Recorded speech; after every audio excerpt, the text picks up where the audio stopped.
Au deuxième étage de l'immeuble, il y a du linge qui pend au balcon. 3 grands dessus de lit. Un rose, un jaune, un rayé. Quoi de plus banal au soleil de la Réunion. Sauf que sur ce balcon du quartier du Bultor à Saint-Benoît, ce sont toujours les mêmes dessus de lit qui sèchent. Depuis 7 ans. Personne ne les déplace jamais. Ils restent là en permanence, en occultant ce qu'il y a derrière. Ils cachent quelque chose. Mais quoi? C'est une maman qui habite là. Elle s'appelle Micheline. Une femme discrète, un peu fuyante, qui vit avec ses 2 grandes filles de 28 et 18 ans, et la fillette de l'aînée âgée de 6 ans. On ne la croise que rarement. Lorsqu'elle sort faire ses courses, elle est toujours flanquée de son compagnon, qui n'habite pas là, car il a conservé sa propre maison, sur le front de mer. Lui s'appelle Guy Giron, et c'est un peu une figure dans le quartier. Crâne rasé et carrure de mastodonte, Guy est vigile dans une supérette. Un type impressionnant, dont le physique contraste avec sa toute petite voix. Quand un voisin leur dit bonjour, il répond généralement du bout des lèvres, à la place de sa compagne. Les rares fois où Micheline se rend en ville, Guy est toujours avec elle, et veille à la raccompagner systématiquement jusqu'à son domicile. La mère de famille disparaît alors derrière sa porte, et semble coupée du monde, protégée par le rideau de dessus de lit, qui masque son intérieur. Dans l'immeuble, tout le monde se doute bien que Micheline a un secret, mais personne n'en imagine la teneur. Quel résident pourrait concevoir qu'à une cloison de chez lui, au cœur d'un immeuble normal, il existe une salle de torture et qu'une mère et ses enfants vivent dans l'enfer de l'esclavage? L'histoire commence en 2004. Micheline et Guy se croisent souvent à la porte de la supérette, où l'homme est vigile. Micheline le trouve rassurant, avec ses épaules larges. Lui flaire tout de suite la fille timide, en mal de protection. Il fait le premier pas. L'affaire est vite entendue. Le mastodonte découvre l'univers de Micheline, son petit appartement, ses 3 enfants, 2 filles, alors âgées de 15 et 5 ans, et un garçon de 6 ans. La jeune femme, qui élève seule sa marmaille, se prend à rêver d'amour et d'un homme solide qui ne la quitterait plus. Sur ce dernier point, elle va être servie, mais pas vraiment comme dans ses rêves. Ce qu'elle ignore à l'époque, c'est que Guy Giron dissimule un passé terrible. En 96, il a été condamné à 10 ans de prison pour avoir fracassé le crâne de sa précédente compagne. La pauvre Micheline est tombée sur un détraqué, comme elle va vite le comprendre. Guy prend ses aises chez elle, ce petit appartement familial où il vient la voir presque chaque soir, ne lui apparaît pas seulement comme une deuxième maison.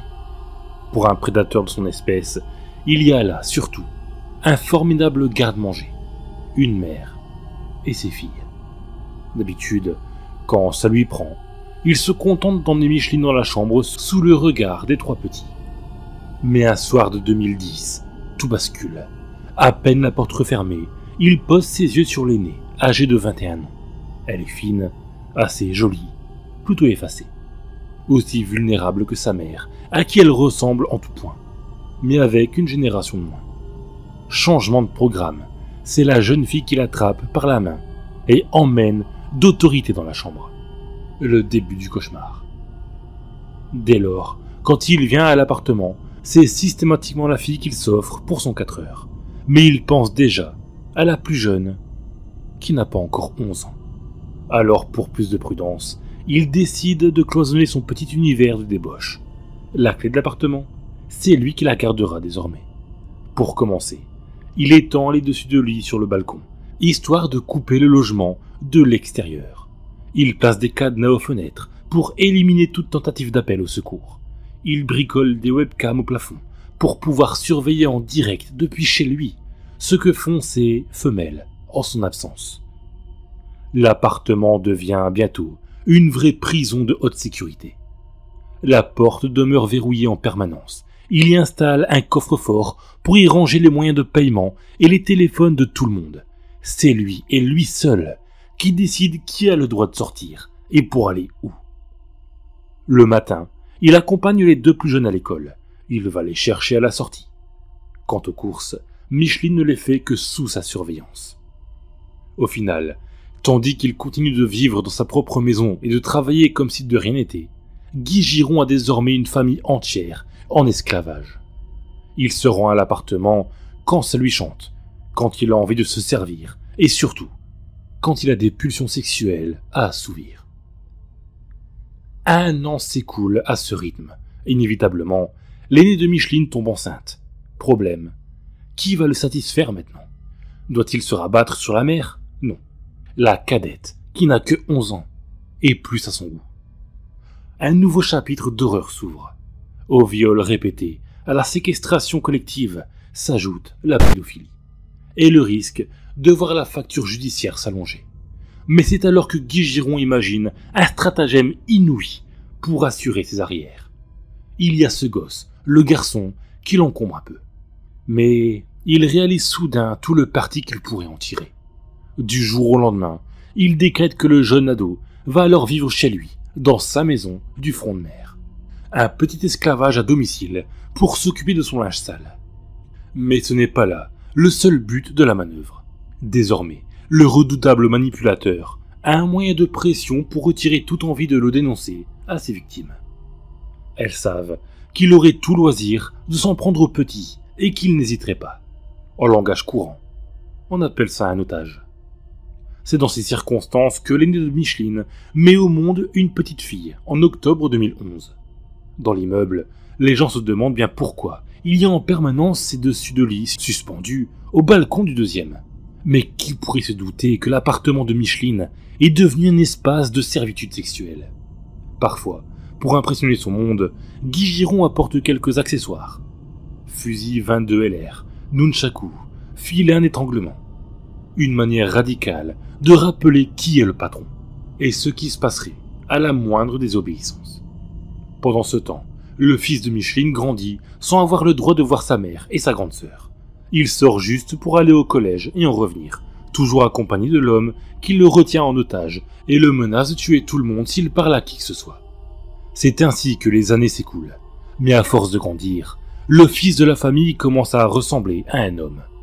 Une menace en suspens pour Guy Giron. Petit, il devait être sa carte maîtresse. Désormais, les choses risquent de basculer. Après avoir longuement hésité, il décide de le virer de chez lui au début de novembre 2017. Le garçon de 19 ans va évidemment trouver sa mère, ou plutôt frapper à la porte close depuis maintenant 7 années. C'est alors que sa maman lui glisse un mot sous le panneau, où elle exprime pour la première fois sa volonté de s'en sortir. Elle n'en peut plus, lui explique-t-elle. Il faut que tout ça s'arrête. Le jeune homme sait qu'il a une décision à prendre, et il la prend. Il se rend à la gendarmerie. Une démarche qui pourrait sembler évidente, mais un vrai geste de rébellion pour ce garçon privé de volonté et réduit en esclavage depuis l'âge de 12 ans. Les militaires le voient débouler, mal à l'aise. Il se met à parler et il leur raconte tout, avec ses mots maladroits. Toute sa vie, celle de sa mère, de ses sœurs, l'appartement prison, les viols, les caméras. Les gendarmes manquent d'en tomber de leur chaise tant l'histoire paraît hallucinante. Mais la petite lueur de terreur qui voile les yeux du garçon ne saurait mentir. Alors les militaires décident de monter un piège à destination du tortionnaire. Ils adressent un courrier à Micheline pour la convoquer à la gendarmerie. Motif, son fils aurait fait des bêtises en ville. C'est naturellement Guy Giron qui ouvre la lettre et fronce aussitôt les sourcils. Il va falloir la jouer serrée, mais pas question de ne pas répondre à la convocation, sans prendre le risque que les gendarmes ne viennent frapper à l'appartement. Il décide donc d'accompagner Micheline devant les militaires pour écouter tout ce qu'elle dit, et lui coller une pression d'enfer par son seul regard noir. Ils arrivent ensemble à la gendarmerie, et là, surprise, Guy Giron se retrouve avec des menottes au poignet.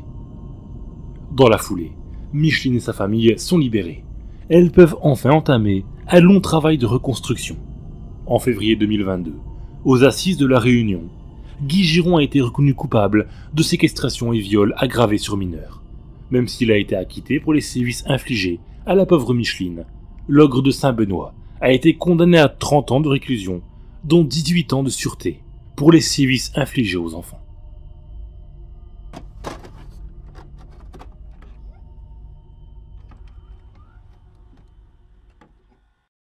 Ce sont des images qui rétrospectivement glacent le sang. Nous sommes le 13 mai 2019, précisément sur le plateau de Tout le monde veut prendre sa place, le jeu de culture générale présenté par Nagui, sur France 2. L'animateur salue l'un des candidats du jour avant de procéder à la traditionnelle petite interview de présentation. Le ton est très léger. L'homme qui se tient derrière le pupitre a une soixantaine d'années, les cheveux gris, la barbe bien taillée, il se serre la main. Nagui lui pose des questions sur ce qu'il faisait et l'homme répond qu'il était gendarme. S'ensuit des petites blagues de Nagui, le public rit. À l'aise, le candidat précise qu'il était en fait gendarme de la garde républicaine, affecté à la surveillance des grands espaces verts parisiens. Il sourit, complaisant, aux plaisanteries faciles de Nagui. Qui imaginerait que sous ce visage affable se cache l'un des pires tueurs en série de France? Car ce participant n'est pas un candidat comme les autres. C'est François Vérove, alias le Grêlé, un fauve qui depuis 30 ans échappe à la police. Son parcours criminel a débuté le 5 mai 1986, à Paris, avec le meurtre de la petite Cécile Bloch, âgée de 11 ans. On a retrouvé le corps dénudé de cet enfant, violé, poignardé, étranglé, au 3e sous-sol de son immeuble, dans le 19e arrondissement. Le Grêlé tue à nouveau le 29 avril 1987, dans un appartement du 4e arrondissement. Ses victimes, un homme et une femme, qu'on découvre ligotés, torturés et étouffés. 6 autres agressions sexuelles de mineurs porteront encore sa signature génétique, dont celle d'une collégienne de 14 ans, menottée et violée dans un appartement du 14e arrondissement.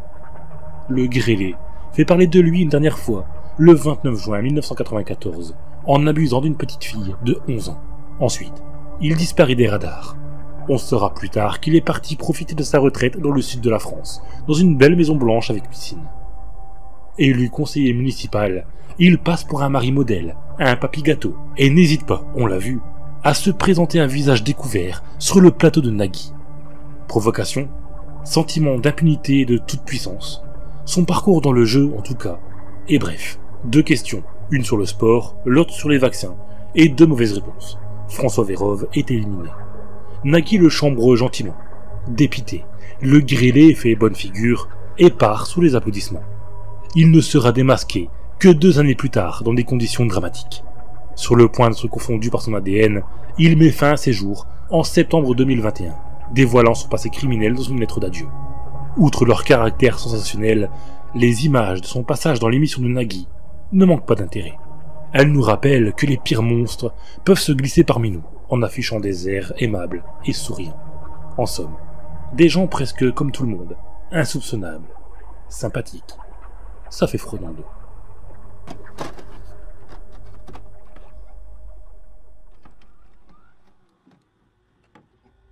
Un message s'affiche sur le portable de Rita. Je ne sais pas ce qu'il a, il ne réagit plus. Lui écrit Paula, sa meilleure amie, en joignant une photo de son fils.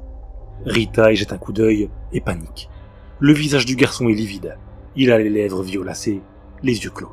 « Appelle tout de suite les secours », répond-elle à Paula.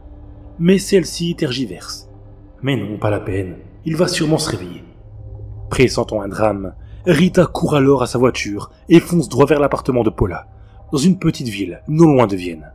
Elle est inquiète, très inquiète, car si le jeune Niles va aussi mal, s'il est plongé dans le coma, ce n'est pas par accident. Sa mère y est pour beaucoup, et Rita aussi.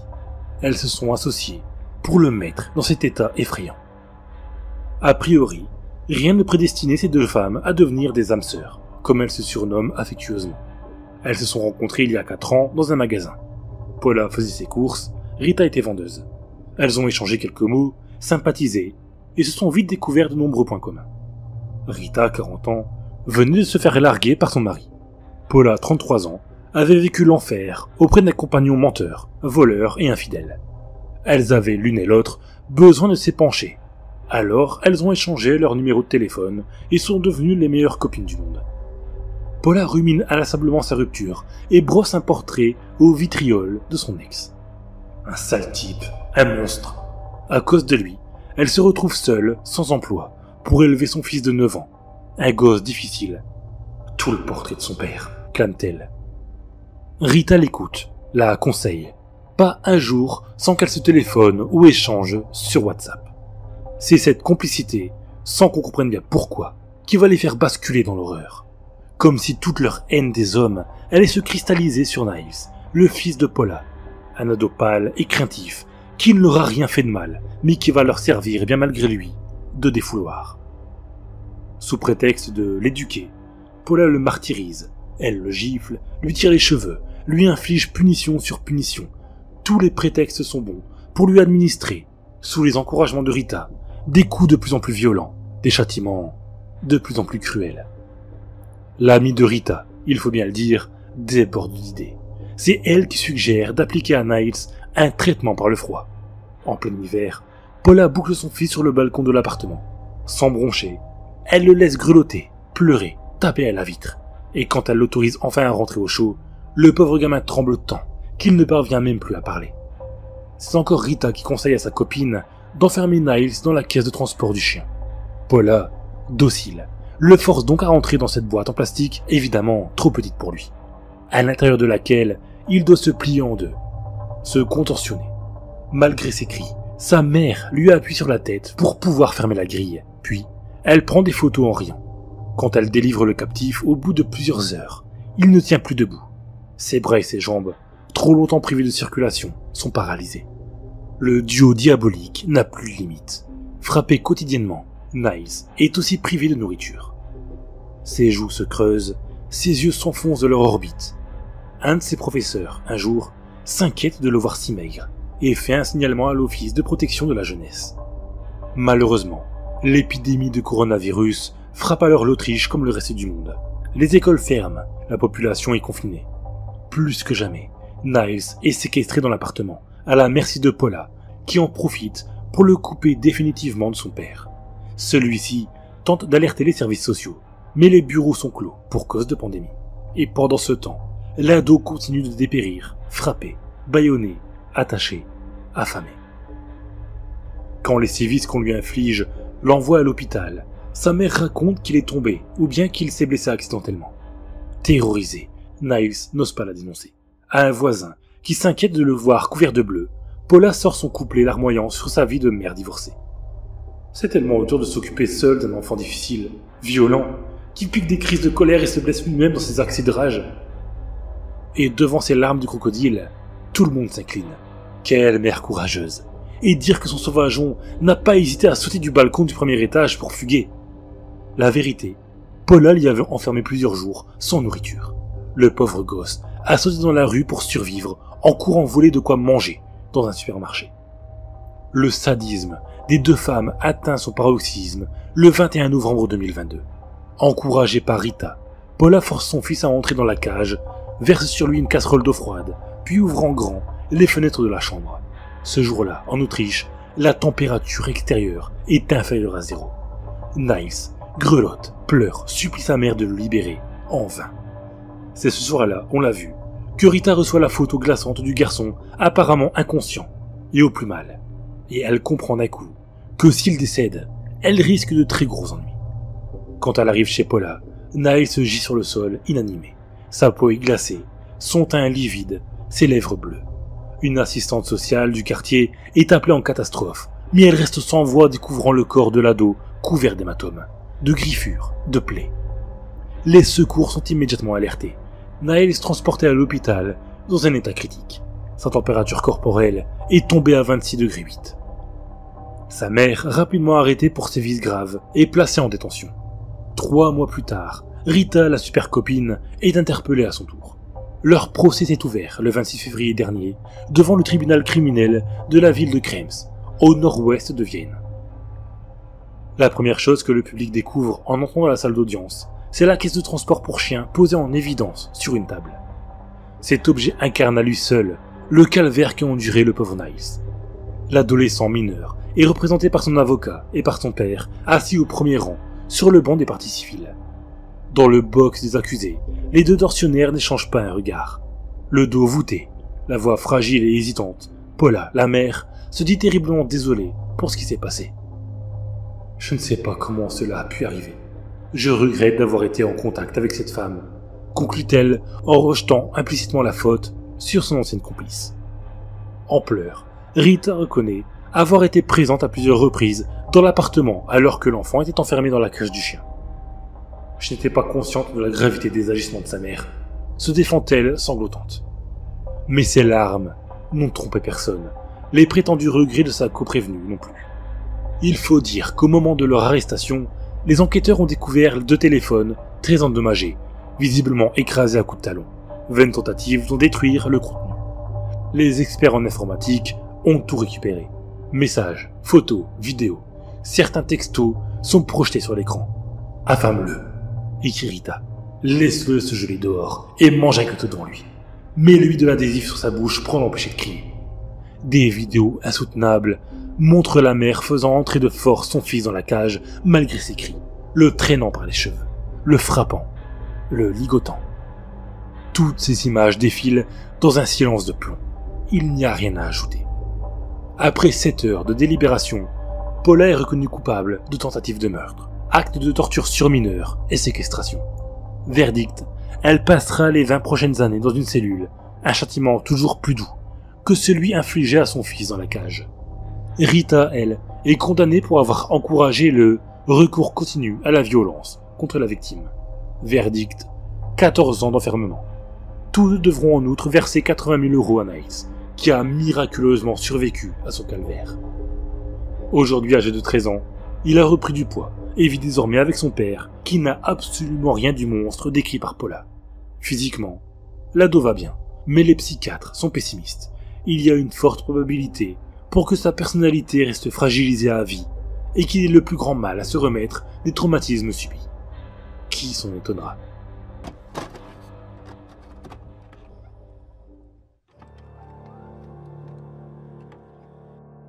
« 10 juin 91. Jessie Lee Dugard, 11 ans, vérifie l'heure sur le micro-ondes de la cuisine. Il est 8h05 à South Lake Tahoe, en Californie. L'heure du bus scolaire. La gamine noue ses chaussures de toile blanche et enfile son coupe-vent rose. Puis, elle embrasse son beau-père avant de filer. Il la regarde s'éloigner sur la petite route bordée de pins qui mène à l'arrêt de bus, quand une Ford coupée pile à hauteur de la fillette. Une femme brune jaillit du siège passager et la jette sur la banquette arrière. Puis, la voiture repart, vent du bas. La scène n'a duré qu'une poignée de secondes. La fillette vient d'être enlevée par Philippe et Nancy Garrido, 2 illuminés bien connus des services de police. Lui a déjà purgé une longue peine de prison pour viol.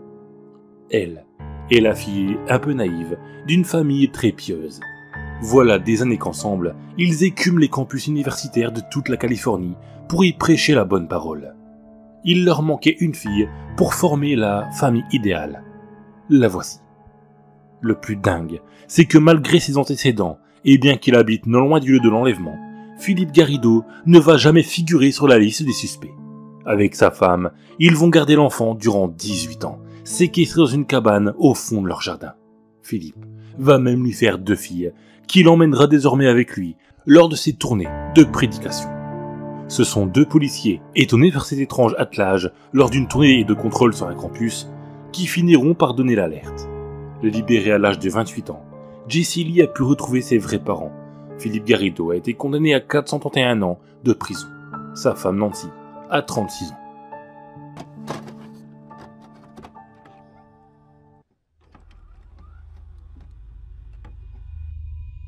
Les yeux rivés sur l'écran, Jordan Lee triture frénétiquement la manette de sa console.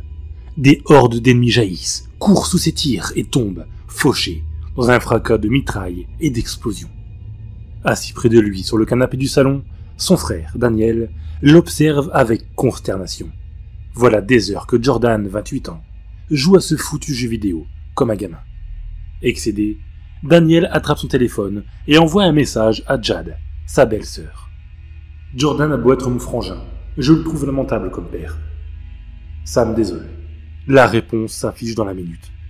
S'il te plaît, assure-toi qu'il ne fasse pas de mal au bébé.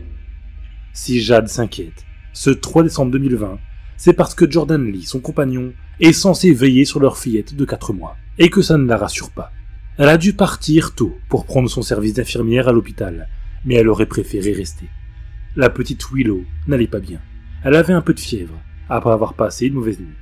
Comme tous les bébés, elle fait ses dents. La chose réconfortante pour Jade, c'est que ce matin-là, Daniel, son beau-frère, reste à la maison lui aussi. Il partage avec eux leur pavillon de Blackpool, sur la côte nord-ouest de l'Angleterre.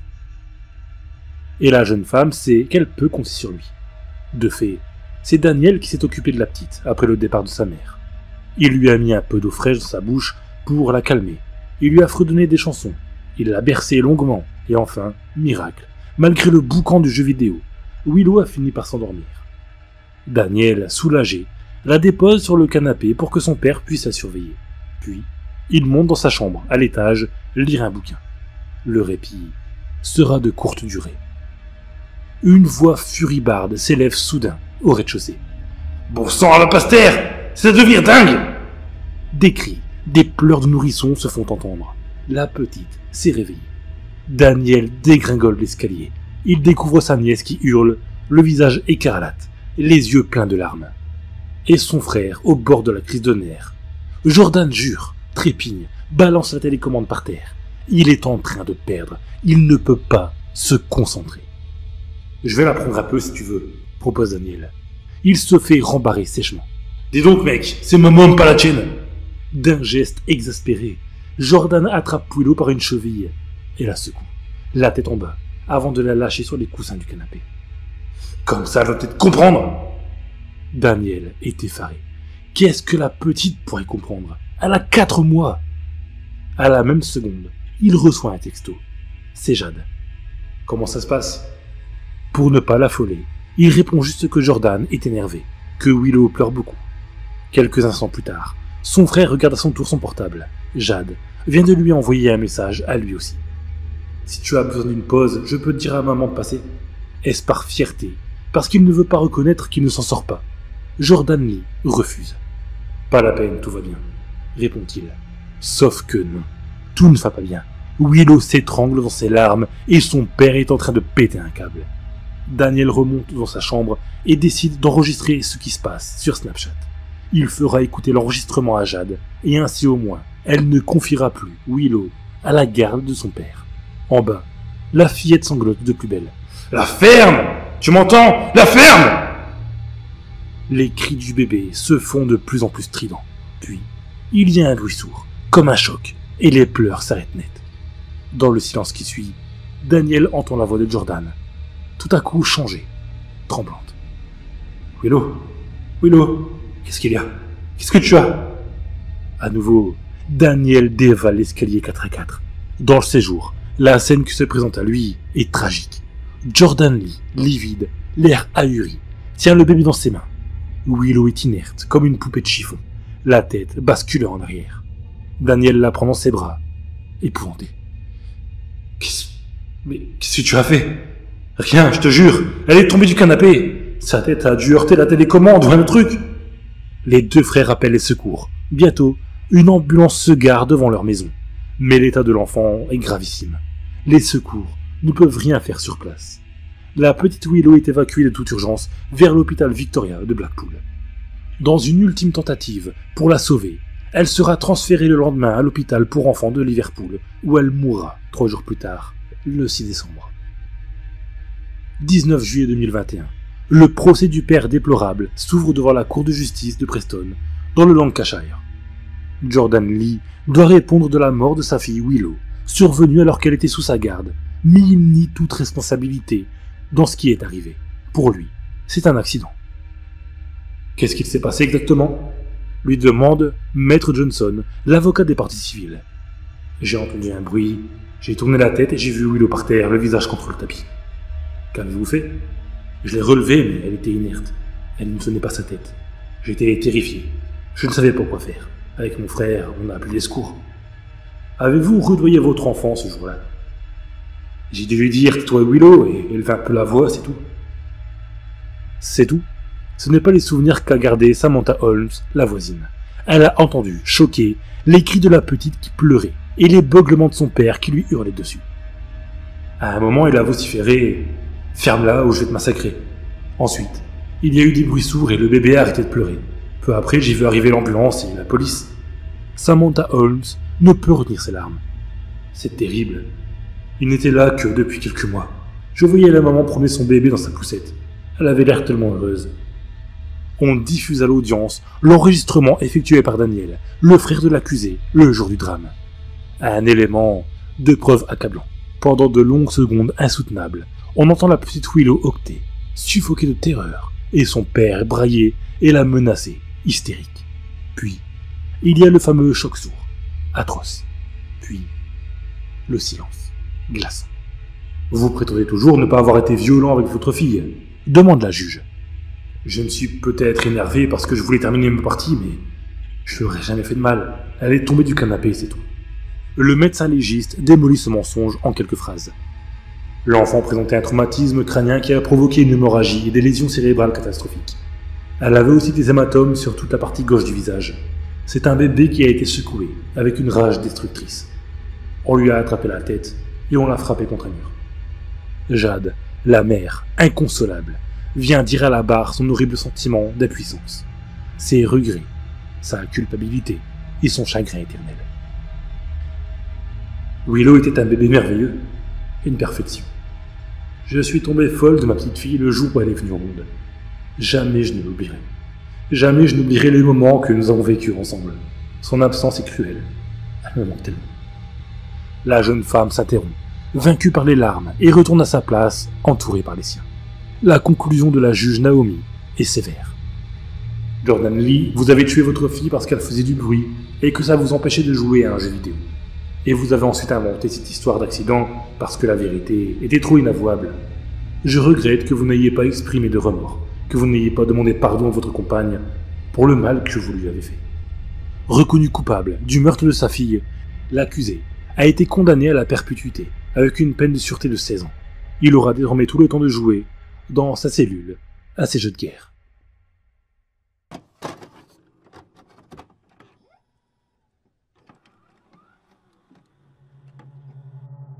Cette année, on se marie, annonce Nicolas au milieu du repas. Et on fait un enfant, ajoute Alicia, rayonnante de bonheur. Applaudissements nourris autour de la table, les verres se lèvent à leur santé, le couple a bien choisi son moment. Nous sommes le soir du 31 décembre 2023. Encore quelques minutes, et les 12 coups de minuit viendront sonner le nouvel an. Pour Alicia et Nicolas, 2024 se présente donc comme un grand cru. Mais à vrai dire, leur annonce n'est une surprise pour personne. Voilà 8 ans qu'ils s'aiment, 4 ans qu'ils vivent ensemble. Les choses devaient se terminer ainsi. Mais le fiancé a tort de se montrer aussi sûr de lui. Alicia Philippe et Nicolas Ancaise sont tous deux originaires du Pas-de-Calais. La jeune femme de désormais 28 ans a grandi à Écuire, à une vingtaine de kilomètres du Touquet. Un père menuisier, 2 grands frères aimants. Adolescente, elle n'est pas particulièrement féminine, avec ses lunettes à écailles et sa coupe au carré. On dirait plutôt un garçon manqué. Mais elle se moque bien de ce qu'on dit. Elle n'aime rien tant qu'elle est à la chasse avec son père et se sent plus à l'aise en treillis qu'en petite robe. Les années passant, elle décroche son diplôme d'infirmière et travaille dans un EHPAD avant de rejoindre un cabinet libéral sur la côte. Alicia sait ce qu'elle veut. Elle aime la nature, le plaisir simple et rêve de fonder une famille. En 2016, elle rencontre l'homme idéal pour ne plus seulement en rêver. Nicolas, 1 an plus âgé qu'elle, est originaire de Règues-sur-Course. 2 grands frères, une petite sœur. Depuis l'enfance, on le surnomme Gros Nounours, en raison de son physique un peu pâteau et de la douceur de son caractère. Les yeux bleus, les cheveux châtains, il est devenu le cantonnier du village, en charge de l'entretien de la voirie, des espaces verts et des décorations de Noël. Lui aussi adore la chasse, lui aussi rêve de fonder une famille. Sentimental, il n'oubliera jamais ce 11 novembre, anniversaire de leur rencontre. Très vite, le jeune cantonnier convertit sa conquête à une autre de ses passions, le rallye automobile. Ces derniers mois, il l'emmène souvent voir les compétitions du club local. Ensemble, ils donnent un coup de main comme bénévoles sur les bords du parcours. Nicolas rêve de pouvoir un jour monter à bord d'une de ses voitures. En 2022, les 2 tourtereaux emménagent ensemble à Bessan, à 5 km de Règues-sur-Course. Leur maison, qu'un écriteau en fer forgé désigne comme la vieille grange, n'a cependant rien de rustique. C'est un pavillon des années 70 qui mérite d'être rafraîchi. Mais Nicolas n'a pas peur de s'y mettre.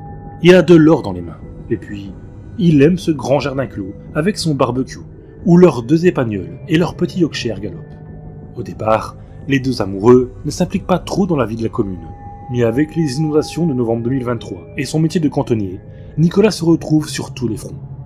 Avec Alicia, en quelques semaines, ils s'imposent comme des voisins serviables. Tout est prêt pour que leur couple passe à l'étape suivante, le mariage, les enfants. Mais le destin s'en mêle. Début janvier 2024, Nicolas fait alors la connaissance sur Facebook d'une certaine Béatrice Leroux, une commerçante domiciliée à Brest, à 600 km de chez lui. La photo de profil de la jeune femme montre une blonde très séduisante d'une trentaine d'années. Au fil de leurs échanges, la belle se révèle douce, tendre, câline. Nicolas s'enflamme un peu, puis beaucoup trop. Dès lors, plus rien ne compte dans sa vie que cette troublante inconnue. Dès qu'il a un moment, de jour comme de nuit, il se connecte en ligne pour la retrouver. Aux déclarations passionnées succèdent des projets, des promesses. Le jeune homme n'a qu'une envie, aller la retrouver à la Pointe Bretonne. Mais pas simple de justifier un tel déplacement. 7 heures de route. Rongé par le désir, Nicolas reporte sa frustration de la plus mauvaise façon. Il en veut à Alicia, qui selon lui, l'empêche de vivre son amour. Mais comment la quitter sans provoquer un scandale dans leurs deux familles? Une idée monstrueuse germe alors dans son esprit. Si elle venait à disparaître, il aurait le champ libre. Fin janvier, il passe à l'acte et tente de l'empoisonner avec des médicaments. Mais il rate complètement son coup. Alicia s'en tire avec quelques nausées. Alors, il décide d'employer les grands moyens. Dimanche 28 janvier, 8h du matin. Le téléphone sonne au standard de la gendarmerie. Au bout du fil, un homme en panique. « Venez vite, ma femme est grièvement blessée !» supplie-t-il. L'individu donne son identité. Nicolas encaise, à Bessan. Moins d'une demi-heure plus tard, gendarmes et pompiers envahissent la vieille grange, sous les aboiements des 3 chiens. Le visage blême, Nicolas les conduit dans la chambre à coucher. Le spectacle est atroce. Alicia gît au milieu d'un désordre sans nom, le corps en sang, méconnaissable. Elle a reçu une pluie de coups de couteau, et même de coups de marteau au visage. Elle est morte. Tandis que les enquêteurs figent la scène d'épouvante, les voisins à leurs fenêtres voient Nicolas hurler de désespoir devant chez lui. Interrogé, l'homme explique être sorti aux alentours de 7h30 pour aller chercher du pain à la boulangerie. En partant, je demandais à Alicia si elle voulait que je ferme ma clé. Elle m'a répondu « Non, ce n'est pas la peine, je me lève tout de suite ». On devait aller à la chasse, mais à mon retour, j'ai retrouvé la maison sans dessus-dessous. Et je l'ai découverte en sang. Aussitôt, la rumeur se répand dans tout le village. La jeune infirmière a été victime d'un cambriolage meurtrier. Mais les gendarmes, eux, n'y croient pas. D'abord, le médecin pense que la mort de la jeune femme remonte aux toutes petites heures de l'aube, soit avant l'absence supposée de Nicolas. Ensuite, le désordre relevé dans la chambre ne ressemble pas à celui que laisse un voleur. On dirait surtout une mise en scène. Enfin, détail capital, les voisins n'ont point entendu les chiens aboyer avant l'arrivée des secours. Or, il est impensable qu'ils soient restés silencieux si un étranger s'était introduit dans la maison. De fait, les militaires soupçonnent tout de suite Nicolas. En fouillant dans son portable, ils découvrent ses messages enflammés avec la mystérieuse Béatrice. La vérité éclate à chaque ligne. Le cantonnier est fou amoureux. En témoignent les nombreux mandats qu'il a adressés à sa maîtresse blonde, entre 2000 et 4000 euros au total, prétendument pour la dépanner. Mais en poussant leur investigation, ils découvrent tout aussi vite l'ironie cruelle de l'histoire. Le lundi 11 mars, Nicolas est convoqué à la gendarmerie. Un interrogatoire de routine, lui a-t-on dit. Il s'y rend sans méfiance. À peine dans les locaux, il se retrouve placé en garde à vue. Le ton change, les enquêteurs lui mettent sous le nez les preuves amassées contre lui. Pressé de questions, l'homme ne tarde pas à s'effondrer. Il avoue tout. Oui, c'est bien lui qui a tué Alicia et monté cette sordide mise en scène. Pour reprendre sa liberté, pour pouvoir rejoindre Béatrice. C'est alors que les gendarmes lui lâchent ce que le crédule ignore encore.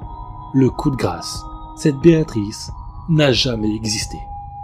On l'a compris, il n'y avait pas de jolie blonde de l'autre côté du clavier, mais un brouteur, un de ces escrocs le plus souvent originaires d'Afrique, qui joue avec les sentiments des gens pour leur extorquer de l'argent. La photo était bidon, le blabla énamouré de la prétendue commerçante aussi. Tout cela n'était qu'un scam, un piège grossier pour lui faire mettre la main au portefeuille. Et Nicolas, bien trop naïf, est tombé dans le panneau. Il a tué sa femme pour rien, pour un mirage. Mais son crime atroce, lui, est tristement réel. Nicolas voulait éviter un scandale. Imaginons la belle famille quand elle a découvert la vérité. Mis en examen pour assassinat, l'homme a été écroué. Il demeure présumé innocent, mais les surveillants de la prison auront intérêt à le surveiller de près et à prévenir toute tentative de suicide, si la justice veut le voir comparaître un jour devant une cour d'assises. Tuer sa femme et foutre sa vie en l'air par amour est une chose. Pour une arnaque foireuse, c'est encore bien plus difficile à assumer.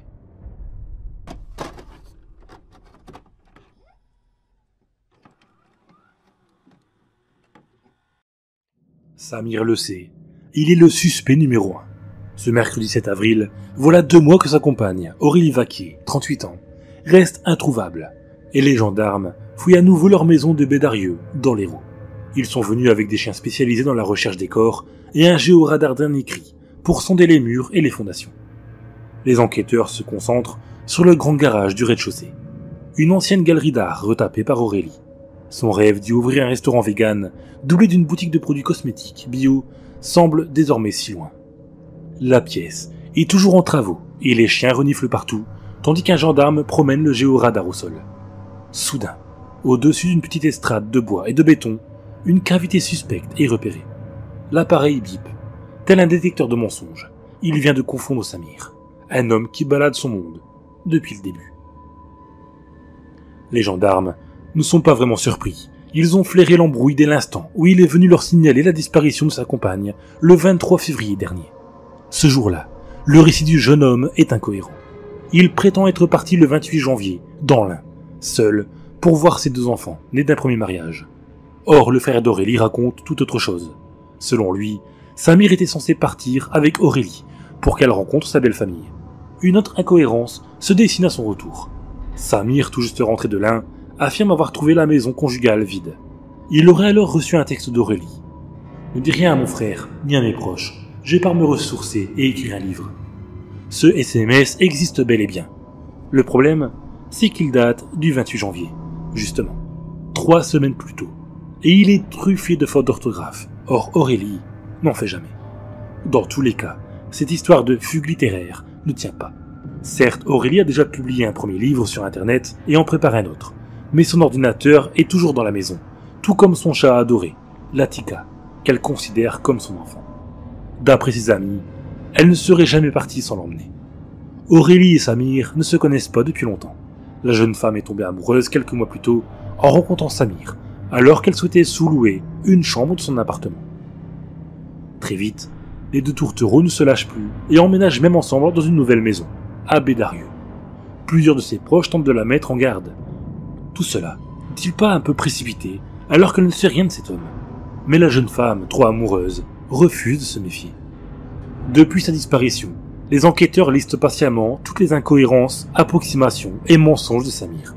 Leur accumulation justifie cette nouvelle perquisition du mercredi 7 avril dans la maison du couple. Jusqu'à ce que le bip du géoradar dans le garage sonne la fin d'une trop longue comédie. L'appareil désigne la petite estrade. On commence par enlever tout ce qui est entassé dessus, notamment de nombreux cartons contenant les produits cosmétiques bio qu'Aurélie vendait sur les marchés. Puis, il dégage un matelas et un morceau de moquette qui laisse apparaître un parquet flottant double épaisseur. Sous les lattes, un coffrage de béton. Perceuse en main, l'un d'entre eux attaque le ciment. La mèche s'enfonce à peine que les chiens commencent à aboyer. Ils reniflent l'odeur de la mort. Le béton cède facilement. Tel un sarcophage, il révèle le cadavre d'une femme brune. Elle a un piercing sur un poignet, un tatouage, Narayan, le nom de l'ancien petit chat d'Aurélie. Il n'y a plus aucun doute, c'est elle. D'après une source proche de l'enquête, la piste d'une mort par empoisonnement ou étouffement à l'aide d'un oreiller est envisagée. À ce stade, Samir ne peut plus mentir. Le corps était dans son garage, mais l'homme ne doute de rien. Placé en garde à vue, il décide de jouer l'étonné. « Je comprends pas ce qui s'est passé ni pourquoi on a retrouvé son corps dans ma maison », affirme-t-il sans scier. « Je ne suis pas impliqué dans ce décès. » Les gendarmes n'en tireront rien d'autre.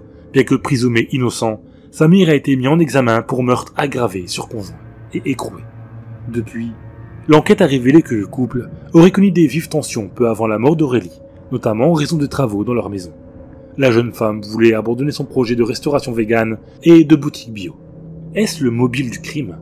Son compagnon refuse d'en dire plus, mais c'est désormais lui qui risque de finir entre 4 parois de béton. Pour très longtemps.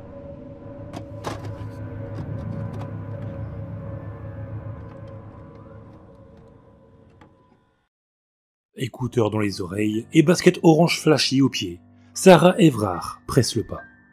La jeune femme de 33 ans vient de prendre un verre chez une amie dans le sud de Londres et elle rentre un peu plus tard que prévu. Ce 3 mars, les habitants du Royaume-Uni sont toujours officiellement confinés. Il est 21h15 et elle préfère ne pas traîner. Encore une demi-heure de marche pour rejoindre son appartement. Les rues sont déjà presque vides, les rideaux de fer des magasins tirés. Les seuls véhicules qui circulent encore sont ceux des livreurs, des taxis ou des voitures de police. Mais ces dernières ne vont pas empêcher que le pire se produise. Aux alentours de 21h45, après un coup de fil à son petit ami, Sarah s'évapore soudain dans les rues de la capitale.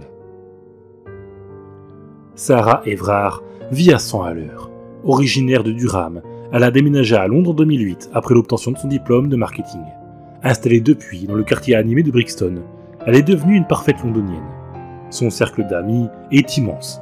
Elle sort beaucoup et elle vit particulièrement mal cette période de liberté restreinte. Alors, elle se rattrape comme elle peut par son activité sur les réseaux sociaux. Pourtant, le lendemain matin, le 4 mars, elle ne poste ni ne like rien sur Facebook et son téléphone est éteint. Elle ne se rend pas au déjeuner prévu avec Josh, son compagnon. Il est le premier à s'inquiéter. En 3 ans de relation, elle ne lui avait jamais fait un faux bond. Après avoir fait le tour de ses proches et appelé les hôpitaux de la ville, le jeune homme prévient la police. C'est le début d'une enquête qui va bientôt tenir toute l'Angleterre en haleine. Dès le vendredi 5 mars, le visage souriant de Sarah s'affiche partout sur Internet et dans les médias. La thèse de l'enlèvement prédomine. Mais un rapt en pleine rue, au cœur d'un quartier chic. Le scénario étonne, comme si une Parisienne du 16e arrondissement se volatilisait à 21h. Après avoir refermé la piste d'un différend avec un proche, les enquêteurs privilégient l'hypothèse d'une mauvaise rencontre. Mais quel prédateur aurait le culot d'arpenter les rues de la capitale un soir de confinement, avec tous les risques de contrôle que ça implique? D'autant que Sarah, particulièrement sportive et tonique, ne serait pas montée dans un véhicule inconnu, sans y être contrainte. Pour tenter de percer le mystère, la police dispose d'un atout majeur, les caméras de vidéosurveillance. Londres est une des villes les plus sécurisées au monde. Hélas, si les images montrent bien Sarah sur le trottoir de Clapham Park Road à 21h15, la jeune femme disparaît ensuite du réseau de surveillance municipale. Mais à Londres, de nombreux habitants disposent de caméras privées, sur le fronton de leur maison comme à bord de leur véhicule. Un appel à témoins est lancé. Le 5 mars au soir, la police invite les habitants du secteur à communiquer leur enregistrement. La mobilisation est générale et très vite, les fichiers vidéo affluent sur la boîte mail spécialement créée. Livreurs à domicile, chauffeurs de taxi, conducteurs de bus, riverains, tous ceux qui pensent pouvoir aider adressent leurs fichiers. Plus de 750 heures d'enregistrement en tout. Les enquêteurs s'attellent à tout regarder. Et après d'interminables heures de visionnage, Sarah apparaît enfin. Il est 21h32. La jeune femme passe devant une maison située au A205, Pounder Roads. Un peu plus tard, la caméra de bord d'un taxi la filme devant le Clapham Park Coffee. Mais aucun individu ne la suit, ni ne l'aborde. Et puis, le 7 mars, enfin, la lumière jaillit d'une bande fournie par le conducteur d'un bus municipal. Sur les images, on reconnaît Sarah au carrefour d'Abbeville Road et de Clapham Park Road, en train de discuter avec le chauffeur d'une voiture arrêtée à sa hauteur. On la voit ouvrir la portière passager. Et vraisemblablement, c'est de son plein gré qu'elle monte à bord. Retrouver la trace de cette voiture ne prend qu'une poignée de minutes. Le véhicule a été loué dans le Kent, quelques jours plus tôt, par un certain Wayne Cousins.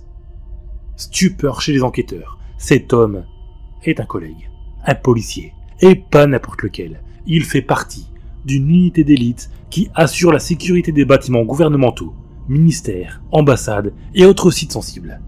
Détenteur d'un badge de la Metropolitan Police et autorisé à porter son arme 24 heures sur 24, Cousins est un super flic, un temps affecté à la protection de la famille royale. Durant les 48 heures suivantes, un dispositif de surveillance est mis en place. Cousins, 48 ans, habite une belle maison du Kent. Il est marié et père de 2 enfants. Il n'a pas le profil, a priori, d'un prédateur sexuel. Mais en le filant, les enquêteurs découvrent un élément troublant. L'homme est actuellement en poste à l'ambassade américaine. Un bâtiment situé à moins d'1 kilomètre du carrefour où Sarah a disparu. Il est donc plus que probable que c'était bien lui au volant. Que lui a-t-il dit pour la faire monter? Que s'est-il passé ensuite? Mystère. Le 9 mars, juste avant midi, Cousens est interpellé chez lui sous les yeux effarés de ses voisins. Il faut dire qu'avec un suspect au profil pareil, tireur d'élite et formé à toutes les techniques de combat, on ne prend aucun risque. Ce sont plus de 20 hommes lourdement armés qui donnent l'assaut et parviennent à le cueillir sans heurts. En garde à vue, Wayne nie tout en bloc. Puis confronté aux enregistrements vidéo, il choisit de se murer dans le silence. Mais le 11 mars, des restes humains sont découverts dans une forêt d'Ashford à une dizaine de kilomètres de chez lui. Quelques heures plus tard, le résultat des analyses ADN ne laisse malheureusement aucun doute. Il s'agit bien de Sarah Everard. Après cette nouvelle, Wayne Cousens tente de se suicider dans sa cellule. Il échoue, mais son geste en dit assez sur sa culpabilité. Le 30 septembre dernier, le super flic a été condamné à la prison à perpétuité pour le viol et l'assassinat de la jeune femme. À son procès, il a fini par reconnaître sa culpabilité. Pour faire monter Sarah dans sa voiture, il a exhibé son badge professionnel en prétextant une arrestation liée au couvre-feu. Il l'a ensuite conduite dans le Kent, avant d'abuser d'elle, de l'étrangler avec sa ceinture de policier et de brûler son corps. Mais une dernière interrogation glaçante subsiste. La jolie jeune femme était-elle sa première victime?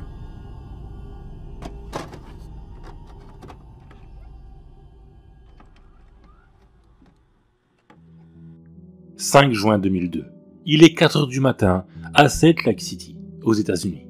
Endormie au premier étage de la maison familiale, à un plancher de la chambre de ses parents, Elizabeth Smart, 14 ans, est réveillée en sursaut par un homme qui pointe sur elle la lame d'un grand couteau. Il la force à quitter son lit sous le regard horrifié de sa petite sœur, qui occupe celui d'à côté. Puis, l'homme l'entraîne à l'extérieur de la maison. L'adolescente n'y comprend rien. Je me disais, ce n'est pas possible, il ne peut pas arriver une chose pareille à la maison, racontera-t-elle.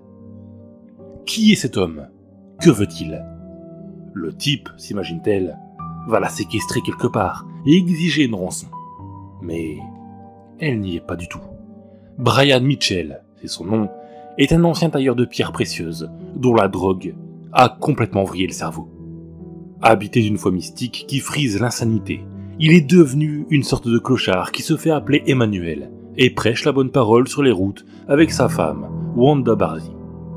Or, l'Olibrius en est convaincu. Son destin est d'épouser 8 femmes. Elisabeth sera la seconde. Ce soir-là, il emmène l'adolescente jusqu'à son campement de fortune installé dans un bois de Dry Creek Canyon. Et là, après un simulacre de cérémonie de mariage, il jette la gamine au sol et la viole. S'en suivront 9 mois d'errance contrainte et de sévices quotidiens. Attachée à un arbre quand on n'est pas sous surveillance, Elisabeth est privée d'eau, de nourriture et de sommeil. Quand le trio se déplace, elle est tenue de porter le voile intégral, tout comme Wanda, et de garder le silence sous peine d'être battue.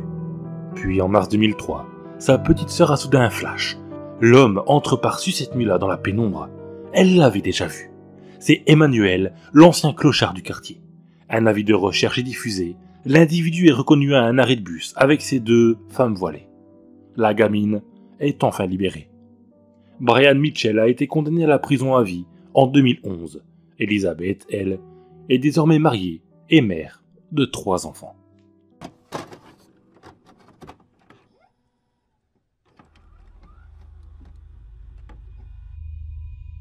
Chaussée de Neerstale à Uccle en Belgique, il y a 3 grandes tours HLM de 8 étages. Mais en réalité, elles ne forment qu'un unique bâtiment et pénétrer dans l'une peut revenir à s'égarer dans l'autre, le long d'interminables couloirs qui confinent au labyrinthe. Avec un peu d'habitude toutefois, on finit par s'y repérer, essentiellement grâce aux fresques murales. Ici, des orchidées géantes. Là, un graphe aux lettres épaisses. Les couleurs des portes des ascenseurs, d'une fraîcheur relative, sont également un indicateur. Mais dans tous les cas, pour s'orienter, mieux vaut ne pas trop se fier à la tête des voisins. Ici, ils changent tout le temps. C'est ainsi que ce matin d'hiver, au 8e étage de la tour gauche, une des résidentes ne s'étonne guère de croiser une jeune femme inconnue. La nouvelle venue est une blonde platine dans la trentaine, outrageusement maquillée. Elle porte des cuissardes et son décolleté constellé de piercings laisse les 2 tiers de sa poitrine à l'air. Pas l'élégance incarnée. Bonjour. Vous venez d'emménager ? Lui demande l'ancienne. Oui, minaude l'autre, en papillonnant des fossiles. J'habite chez Jean. Puis, désignant du menton la dernière porte au fond du couloir. C'est mon grand-père. Jean a une petite fille, première nouvelle. Ici, le vieil homme est une figure, avec sa patte folle, souvenir du temps des paras, sa grosse moustache et son nez fleuri comme un jeune potiron. C'est un personnage immanquable. Toujours une bière à la main, on le voit sans cesse tirer son caddie dans les parties communes. Il n'en est pas moins sympathique, avec toujours un mot gentil pour chacun. Difficile de faire plus adorable, plus bon enfant que Jean Mervat. Mais il aurait donc une petite fille, et n'en aurait jamais parlé. On le savait divorcé, mais on le voyait toujours seul. Ça devait lui faire chaud au cœur d'avoir de la visite, même si la petite n'a pas une classe folle, ça va l'aider un peu au quotidien. Une oreille à qui raconter son enfance au Congo, dont la seule évocation voile ses yeux de nostalgie. Est-ce qu'il lui déballe tout par le menu ? En tout cas, ça fait un moment que lui, on ne l'a pas vu. Il doit y en avoir des chapitres. Et elle, bonne patte, qui encaisse sans broncher. Ah, la brave fille. Sauf que la réalité est malheureusement très éloignée de ce tableau gentil. La plantureuse Bimbo n'a jamais été la petite fille de Jean. Et la bonté, ce n'est pas son truc. Il y a des êtres comme ça. Dès la naissance ou presque, le diable les saisit pour ne plus les lâcher. Jessica Crombez est de cela. Petite, elle commence par voler les cigarettes de sa mère, puis à 12 ans, première fugue. Il y en aura beaucoup d'autres, 38 en tout, du jamais vu chez les gendarmes. Mais l'intenable gamine ne s'arrête pas là. À l'école, dès qu'une petite camarade lui déplaît, elle lui saute à la gorge, et elle est renvoyée à cette reprise pour comportement violent.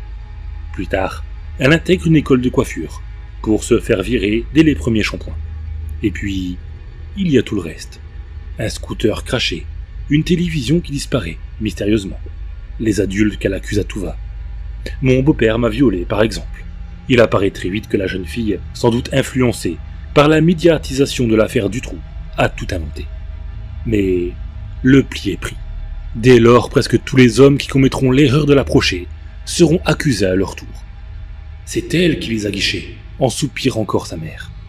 Dans la famille, on raconte qu'un jour, Jessica serait sortie de sa chambre complètement nue, pour venir s'asseoir sur les genoux d'un vieil oncle pétrifié. Depuis, on s'attend à toute sa part, surtout au pire. Si ça continue comme ça, avait autrefois prophétisé un flic, on la retrouvera sur le trottoir. Bien vu. À 16 ans, Jessica pousse la porte du salon de massage tantrique situé non loin de chez elle. Elle vient de trouver sa voie. Dans les petites alcôves de l'établissement, l'adolescente convainc ardemment ses clients. Elle a de l'enthousiasme, apprend vite. En quelques années, elle se forge ainsi un petit cercle de réguliers, footballeurs et autres employés municipaux, accros à son tempérament de feu. Jessica gagne beaucoup d'argent, se drogue. C'est la mauvaise spirale. Mais la méthode tient. 20 ans plus tard, elle continue de vendre ses charmes aux plus offrants, ce qui lui permet de financer ses doses de crack. Il y en a pourtant un, pour qui elle a de la tendresse. C'est Alain, 55 ans. Voilà 4 ans qu'il l'a dans la peau. 4 ans qui lui offre les plus beaux restaurants. Pour l'entraîner ensuite à l'hôtel. Oh bien sûr, il doit composer avec ses caprices. Ses commandes tordues au serveur, un steak aux champignons sans champignons, ses sauts d'humeur, ses absences soudaines pour cause d'internement en HP. Mais c'est plus fort que lui. À chaque fois, il la rappelle. Comment et pourquoi courant 2023, Jessica emménage-t-elle chez le vieux Jean Mervat? Lui offre-t-elle ses fesses en échange du gîte et du couvert? On l'ignore encore. À son compagnon Alain, elle raconte l'avoir rencontré durant son séjour à l'hôpital.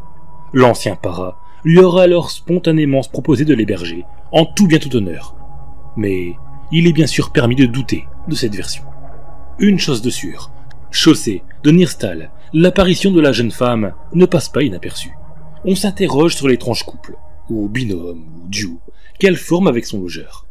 On s'interroge sur son comportement tout court. Souvent, on la voit traîner en bas des tours, totalement défoncée, une bouteille en plastique à la main. Sûrement un cocktail explosif, alcool, LSD, Temesta, à en juger par ses pupilles hagardes. En tout cas, quoi qu'en dise la voisine, on a beaucoup de mal à croire qu'elle puisse être la petite fille de Jean. Et on finit par se dire que lui, on ne le voit plus du tout. Depuis quand n'a-t-on pas croisé son nez crevassé dans les couloirs? Octobre, novembre, C'était au moment où ces bruits de perceuse empêchaient tout le monde de dormir. On n'a jamais su d'où ça venait. Devant Alain, Jessica a beaucoup à raconter sur le vieux para, et pas que des anecdotes hilarantes. Elle prétend qu'un soir qu'elle était endormie, complètement défoncée, l'ancien militaire lui aurait retiré sa culotte pour lui lécher le sexe, sans lui demander la permission. Elle ajoute qu'un autre jour, elle était à table, il se serait approché par derrière pour la peloter par surprise. « J'avais un couteau dans la main, je l'ai planté », affirme-t-elle. Depuis, Jean Mervat serait à l'hôpital. Vraiment, habitué à boire ses paroles, Alain gobe tout. Mais voilà qu'un soir, ils ont rendez-vous. Jessica lui propose d'oublier l'hôtel et de la rejoindre directement chaussée de Neerstal, au 8e étage de la tour. L'idée le déstabilise un peu. Aller s'envoyer en l'air dans le T2 du vieil homme? Bof, il refuse. Mais la prostituée entre dans une rage folle. Ce n'est plus une proposition, c'est un ordre. Et pour aiguiser sa jalousie, elle lui envoie des photos où elle apparaît avec d'autres clients, notamment un chauffeur de taxi marocain et un prof de fitness, la bouche pleine. Le message est clair, si Alain ne vient pas, un autre viendra à sa place. Mais celui-ci flaire le mauvais plan. Il a raison. Et continue de se dérober. Le 27 février au soir, elle l'appelle en visio sur WhatsApp et le menace franchement. Si tu ne viens pas, je te tue. Je l'ai déjà fait. Et pour preuve qu'elle ne bluffe pas, elle braque son téléphone sur le balcon de l'appartement. Devant la rambarde, on distingue une petite valise de couleur verte suintant de taches très grasses. « Tu ne me crois pas ?» s'emporte la jeune femme en menaçant d'ouvrir le bagage, 2 doigts déjà refermés sur la fermeture éclair. « Je l'ai coupé en 4, j'ai même coupé son zub. » Cette fois, c'en est trop pour Alain. L'homme raccroche et appelle la police. Chaussée de Neerstal à Uccle, il y a 3 grandes tours, avec en haut de celle de gauche un cadavre en morceaux. Dès leur arrivée dans l'appartement, les flics foncent droit sur le balcon et ouvrent la fameuse valise verte. En jaillit un premier tronçon de chair verdâtre, boursouflé, ce qu'il reste d'un buste masculin. Suivant des pieds, des mains et une tête à moustache, on vient de retrouver Jean Mervat. Pourquoi cet horrible équarrissage? Jessica s'est-elle défendue après une agression sexuelle, comme elle le prétend, ou a-t-elle tout manigancé juste pour piquer l'appartement? « Je suis une sorcière !» se contente-t-elle de hurler aux policiers qui l'embarquent. Un seul élément semble acquis. Vu l'état de décomposition du cadavre, ça fait des mois que la prostituée vit avec sa silencieuse, mais odorante, compagnie.